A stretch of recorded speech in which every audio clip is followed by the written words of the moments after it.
Bien, continuamos mientras se van conectando sus compañeros, ¿no? Entonces el esófago de Barrett que le decía, ¿no? El concepto del metaplasia intestinal, ¿no? Es un segmento de lo de reemplazo, ¿no? Del epitelio esofágico normal,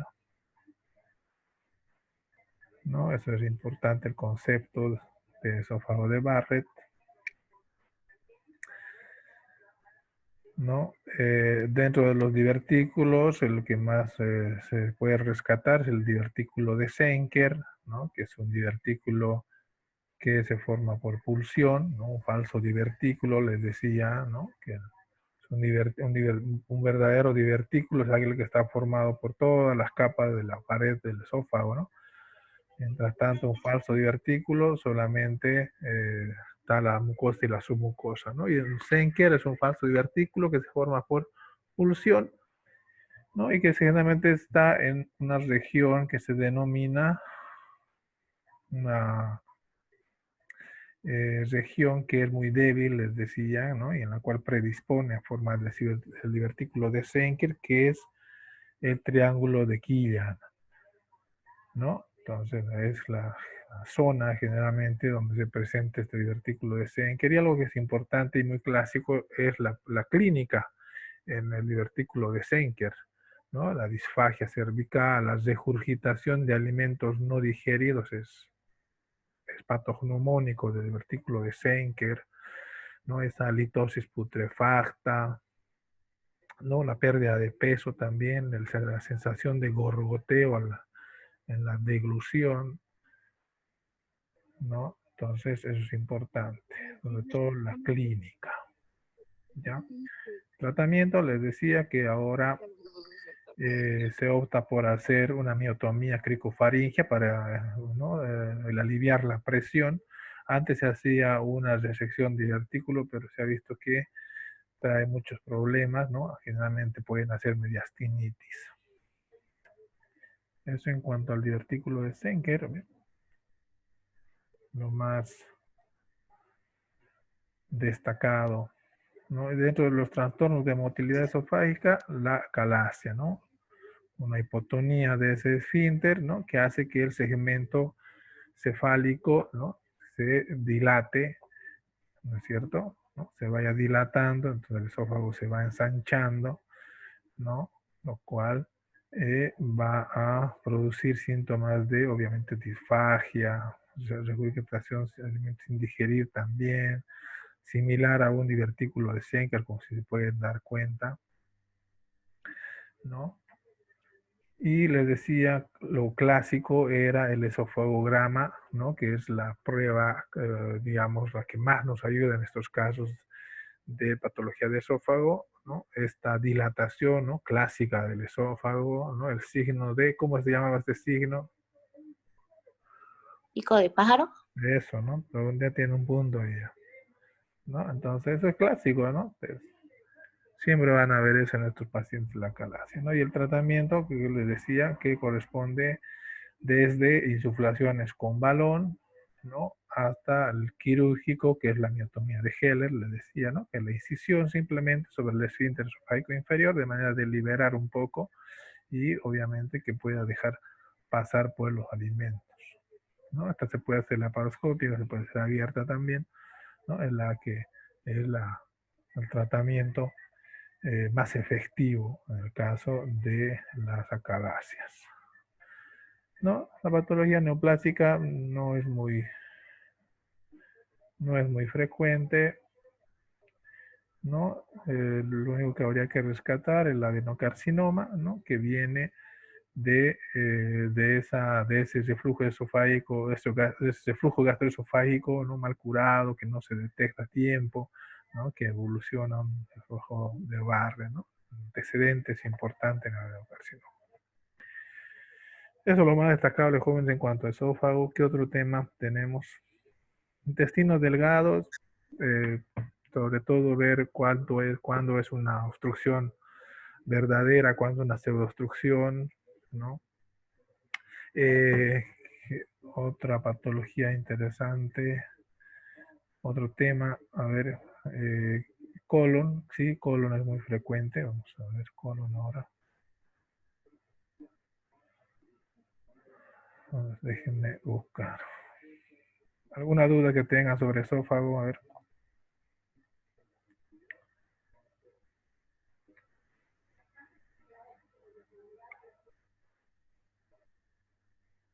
Dudas, jóvenes.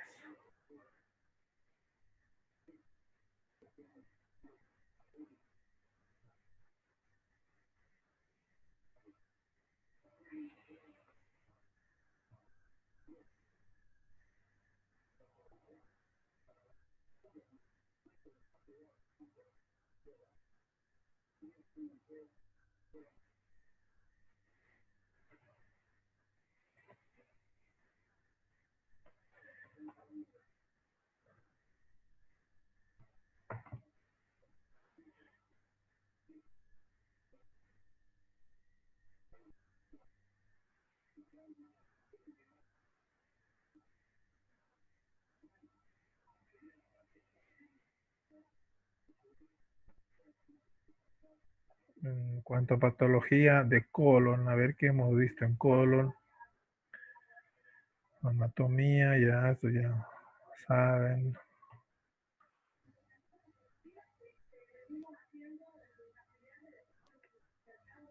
Es importante que recuerden la fascia del Tolt, ¿no? ¿Qué era la fascia del Tolt? A ver, ¿quién recuerda?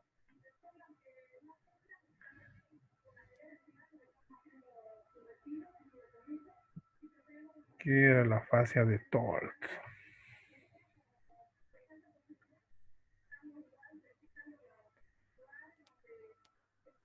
Fascia de tórax, doctor. Del tórax, no entendí. Fascia de Tolt.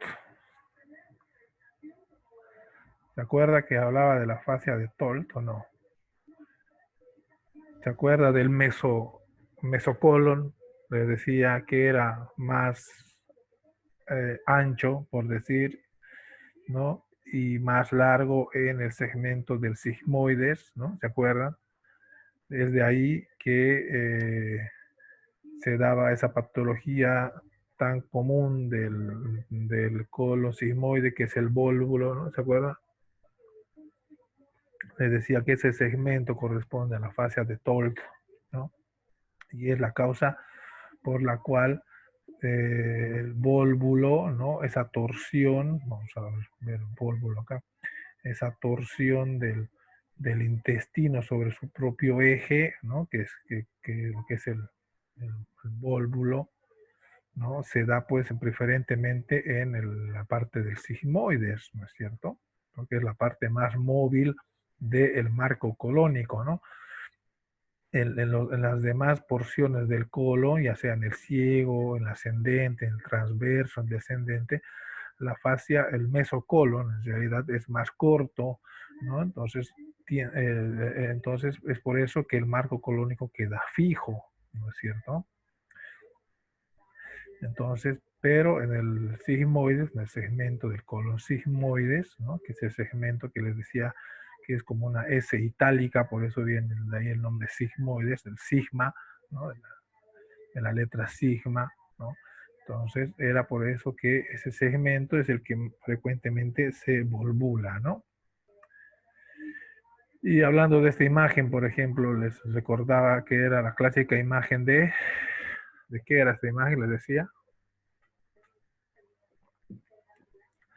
ya que estamos hablando de vólvulo, ¿cómo se llamaba esta imagen?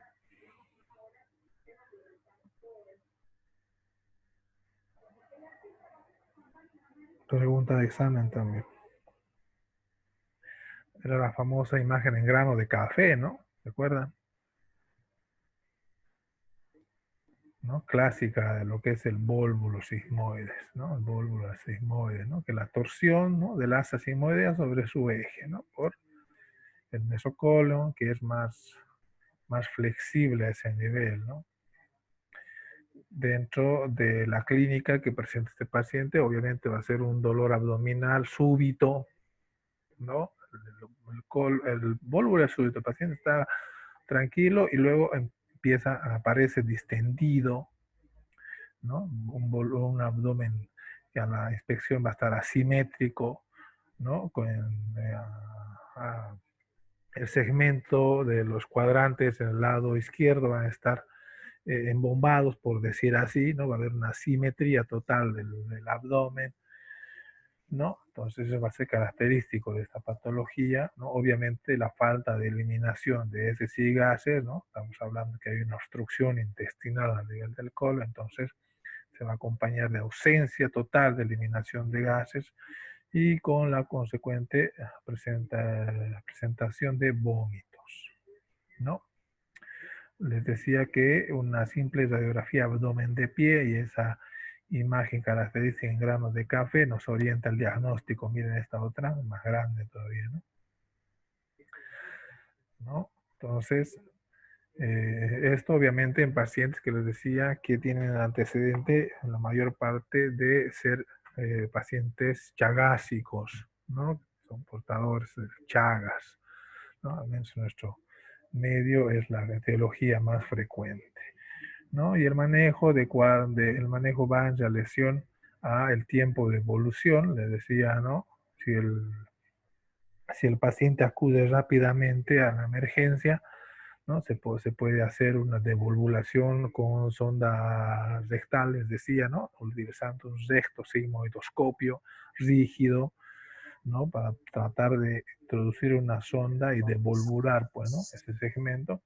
O cuando ya el tiempo de evolución va de mayor a 48 horas, obviamente hay que pensar, ¿no? Que ya hay un compromiso vascular, pues recuerden que a través del meso es también que le llega la irrigación al colon, ¿no? Entonces cuando ya pasa más de 48 horas, ya hay un sufrimiento obviamente de ese segmento, de esta asa intestinal y puede haber perforación, ¿no? Entonces, en esos casos, el tratamiento, les decía, es simplemente el quirúrgico, ¿no? Miren, por ejemplo, esta imagen, ¿no? Miren ese colon tan largo y tan grueso, ¿no? Un dólico megacolon, ¿no? También les decía la terminología, ¿no? La diferencia entre un dólico y un megacolon. ¿Cuál era la diferencia? Terminológicamente.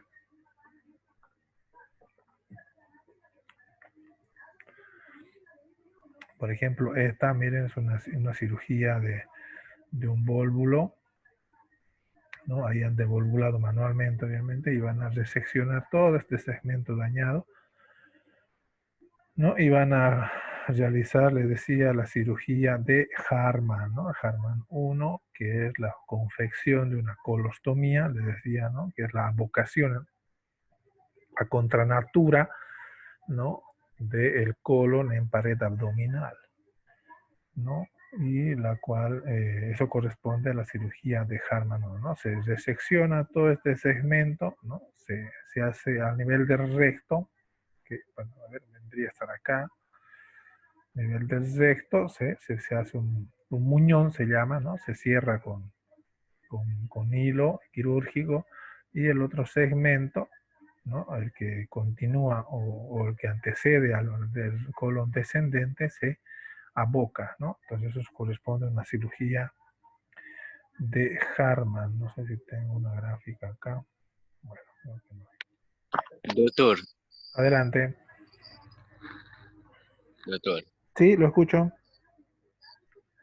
perdón, pero antes que sea, ¿será que puede mostrarme en la imagen del vólvulo dónde se identifican los granos de café? Porque nunca pudo Aquí. visualizar bien eso. Usted, a ver, fíjese toda esta imagen que está señalando las flechas. ¿Ve? Ya, Ya. sí, Mira, vea el cursor. sí, sí. Voy a ir detallando esta imagen. Mire esta imagen, ¿no? Es como un círculo, por decir, ¿no? Y en medio hay esta otra imagen, ¿no? Entonces, si usted hace una comparación, esto se parece a un grano de café. ¿Usted ha visto algún grano de café alguna vez? Es Sí, similar, ¿no? Es similar. Si usted hace una asociación con la imagen de grano de café, usted va a ver aquí que se asemeja, ¿no? Por eso se dice grano de café, ¿no? Y es característico de del vólvulo de sigmoides, ¿no? Entonces acá también, ¿no? Esto ya es mucho más grande y ya sale de la radiografía, ¿no? Un colon bastante grande, pero esa imagen aquí se asemeja a un grano de café y por eso compara con un grano de café, ¿no? ¿No? Entonces, esa imagen es la que les decía que se asemeja a un grano de Y, café. Sí, y adelante. mi última duda sería, en el caso del fecaloma se ve la imagen de en pilas de moneda, ¿no? En el caso del No fecaloma, tiene nada que ver, pero no, claro, en el caso del fecaloma, ¿no? Lo clásico es una imagen en realidad de un nivel hidroaéreo, ¿sí? ¿No? Un nivel hidroaéreo bien marcado, ¿no? A ver, no tengo acá, pero es una imagen semejante acá, por ejemplo, ¿no? Donde hay eh, una imagen dividida, por decir, ¿no? Entre una imagen radiolúcida y una imagen radiodensa, ¿no? A eso corresponde un nivel hidroaéreo, que sí, evidentemente se presenta en los casos de fecaloma, ¿no? Porque la parte radiolúcida corresponde a, pues, el contenido fecal, ¿no? Acumulado, y en la parte radiolúcida corresponde al aire que está ahí detenido, que está obstruido, ¿no? Que no hay tránsito intestinal, ¿no? Entonces es una imagen radiopaca y radiolúcida separadas por una imagen muy lineal, ¿no? Como les decía, como cortada con regla, ¿no? Esta es una imagen hidroaérea característica de una obstrucción intestinal por fecaloma, ¿sí? Bien, muy ¿alguna bien, otra duda? gracias, doctor.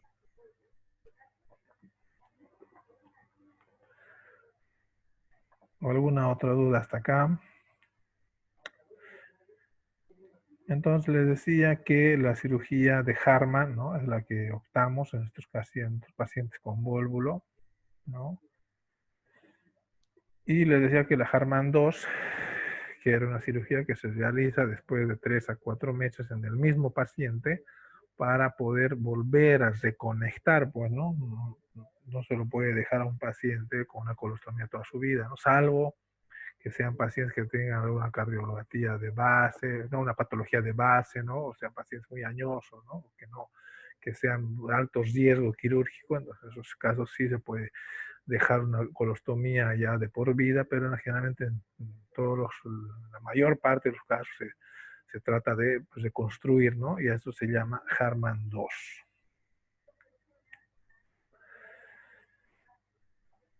Es en cuanto a vólvulo, que es la patología más frecuente de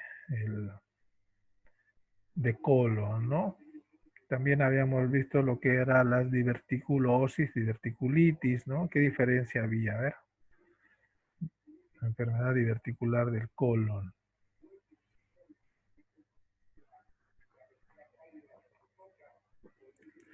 ¿Qué era la diverticulosis y qué era la diverticulitis? La diverticulitis es la inflamación. ¿Inflamación de qué? El divertículo. Claro, pues no, diverticulosis simplemente es la presencia de divertículos en todo el colon, ¿no? Son saculaciones, ¿no? Pequeños sacos como acá, ¿no? ¿No? Generalmente cuando estos son generalmente las diverticulosis es asintomática, ¿no? Uno puede ser un hallazgo casual, ¿no? Pero ya cuando estos se inflaman, ¿no? Ya generan una enfermedad que es la diverticulitis, ¿no? Y les decía que el lugar más frecuente de estos divertículos también era el sigma, ¿no? De ahí que esta patología se confunde mucho con una apendicitis o simula una apendicitis, pero en el lado izquierdo, ¿no? Todos saben que la apendicitis se da en el lado derecho, ¿no? Pero la enfermedad simula, tiene mucha sintomatología parecida a la apendicitis, pero lo raro es que se da en el lado izquierdo, ¿no? Entonces, cuando hay pacientes, sobre todo pacientes mayores de 40, 50 años, casi entrando a la vejez, ¿no?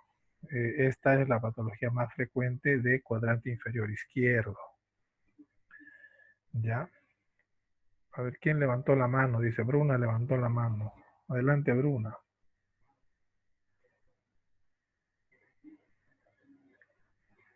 Hola. ¿Quiere preguntar algo?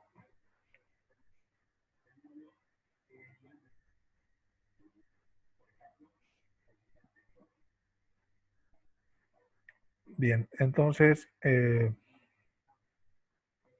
les hablaba de la clasificación de Hinchey, ¿no? Para los grados de diverticulitis, ¿no? Desde la formación de un absceso regional hasta ya una peritonitis fecal, ¿no? También es clásico pregunta de examen de clasificación de Hinchey, ¿no? Eso en relación a la presencia ya de un absceso, ¿no? Que puede ser, en primer lugar, local, ¿no? Alrededor del mismo divertículo que se inflama, ¿no? Se produce el absceso, ¿no? Luego este puede tabicarse, ¿no? Y ser más profundo, llegar hasta pelvis, ¿no es cierto? Diseminarse en realidad, ¿no? Ya.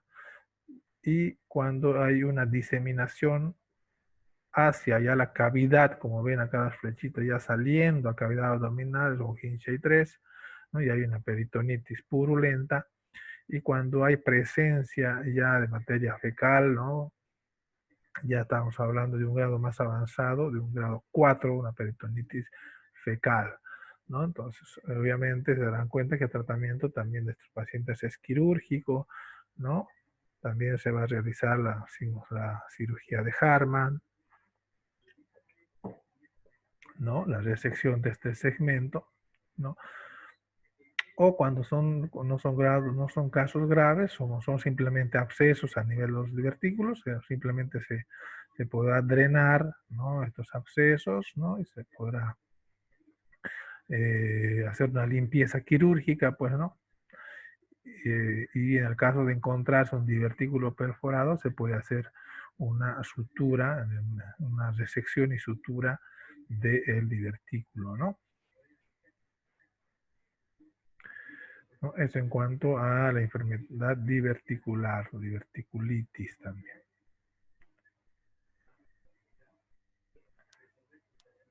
¿Dudas hasta acá, jóvenes?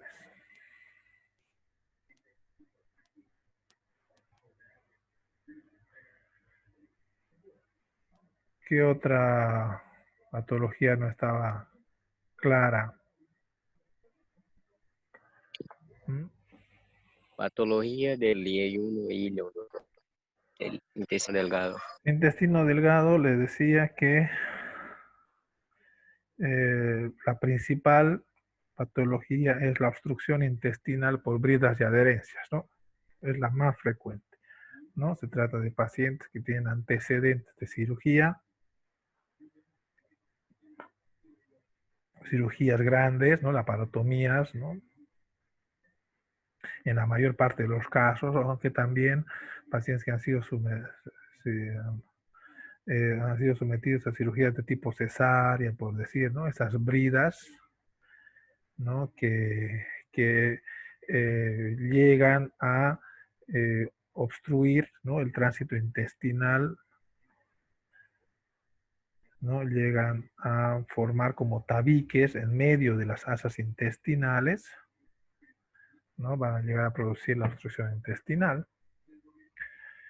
¿no? Que hay que diferenciarla de una pseudoobstrucción, les decía, principalmente por niveles bajos ¿de qué electrolito? ¿Cuál es el principal electrolito que puede producir una disminución en el peristaltismo intestinal? ¿Recuerdan? Potasio. Exacto, ¿no? Los niveles de potasio, la hipocalemia, ¿no? En sus diferentes grados va a producir es una pseudoobstrucción, se dice pseudoobstrucción. ¿Por qué? Porque no es una obstrucción física, ¿me entienden? Simplemente se debe a que el electrolito, principalmente el potasio, ¿no?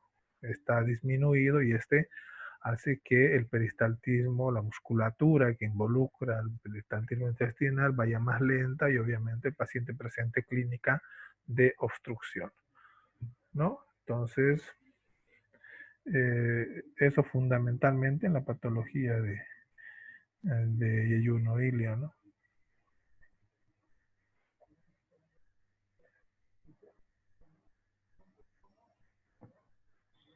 Y en cuanto les decía a lo que es el trauma maxilofacial, sobre todo lo que es la clasificación del EFOR, me gustaría que la repasen y quede claro eso. A ver, vamos a tratar de buscar las diapositivas acá. Y doctor, ¿y el de cabeza y cuello? Los tumores de cabeza y cuello, sí, es un tema muy simple ese, ¿no?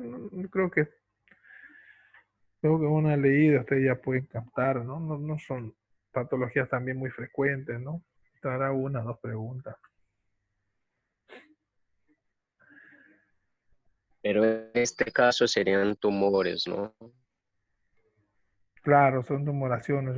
Recuerda que hemos visto cuál es el quiste tirogloso, es el más común, por decir, ¿no? El higroma, dentro de los más frecuentes. Solamente esos dos son los más frecuentes, ¿no? Los demás son raros, ¿no? A ver, para terminar vamos a revisar la clasificación del Lefort. ¿Dónde está esto? Trauma.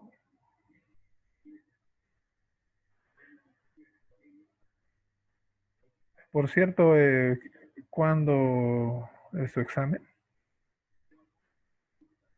El martes. ¿Qué horario tiene el examen?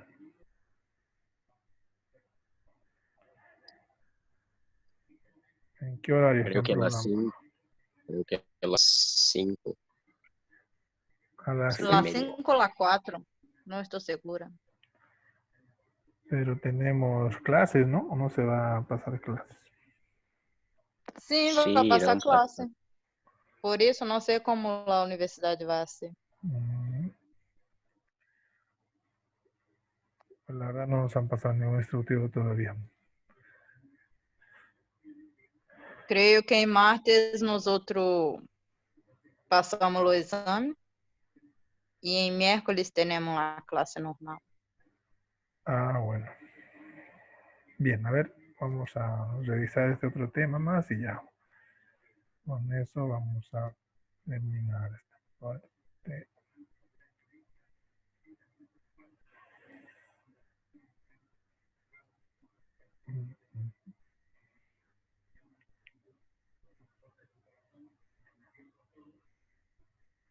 Bien, ahí está trauma maxilofacial, ¿no? Entonces, simplemente habíamos dividido por causas didácticas en 3 tercios, ¿no? Tercio superior, medio inferior. El inferior es el más frecuente, les decía, ¿no? Habíamos hablado de algunas sinosintomatologías clásicas, como lo que era por ejemplo, ¿dónde está?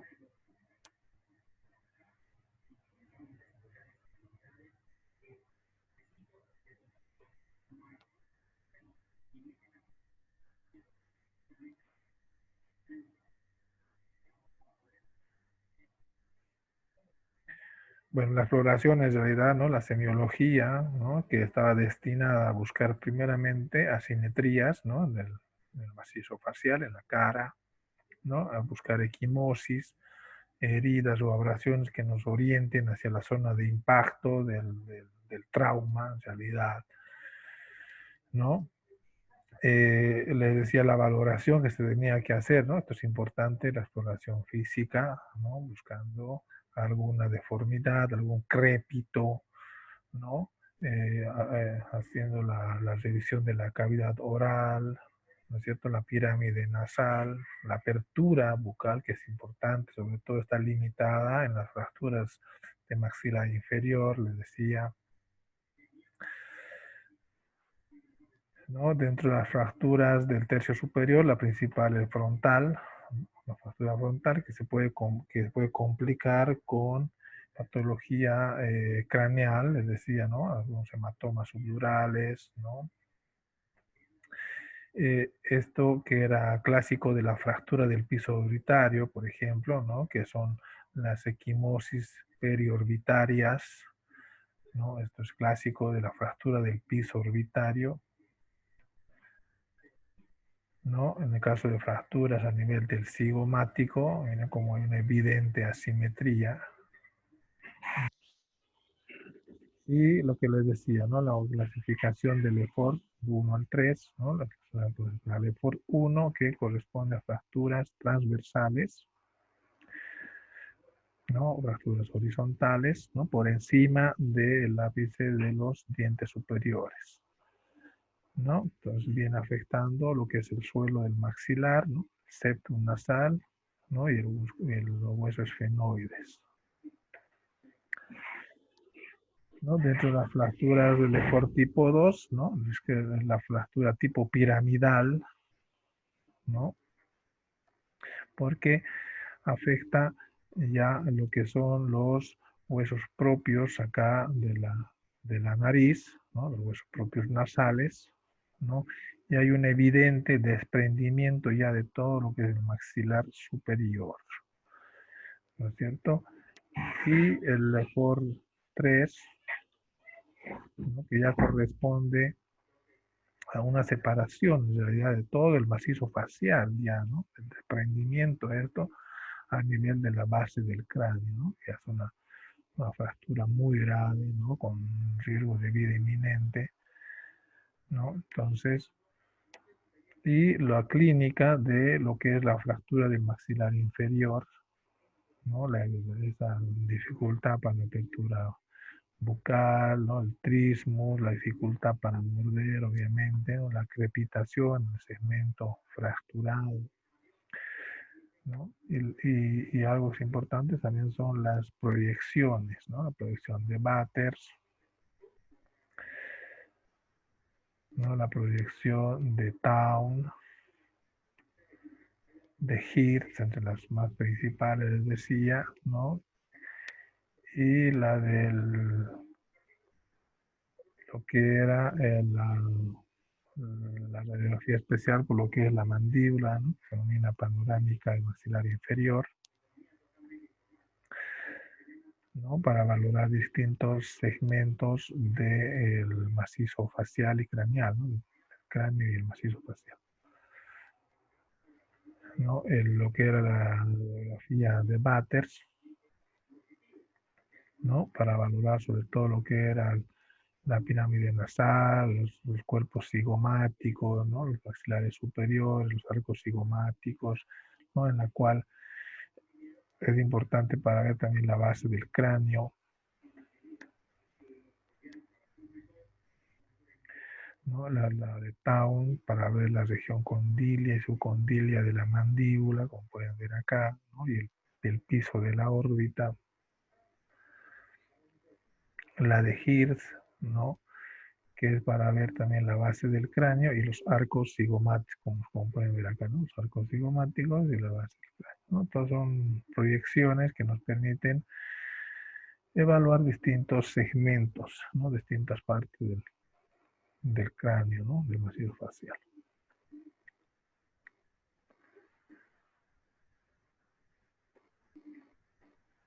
Bien, eso en cuanto a lo que es las fracturas maxilofaciales, ¿no?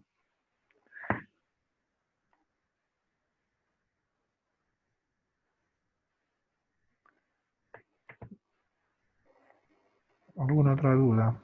¿Alguna consulta?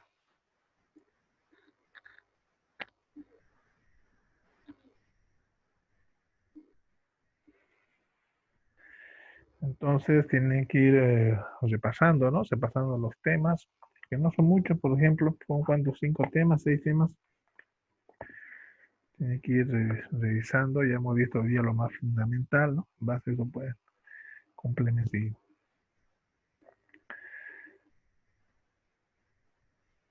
Ir revisando también las diapositivas, los videos que siempre les paso ahí a su grupo, ¿no?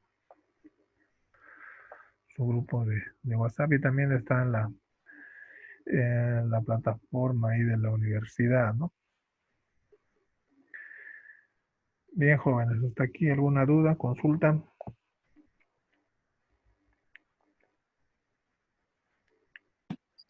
No, doctor.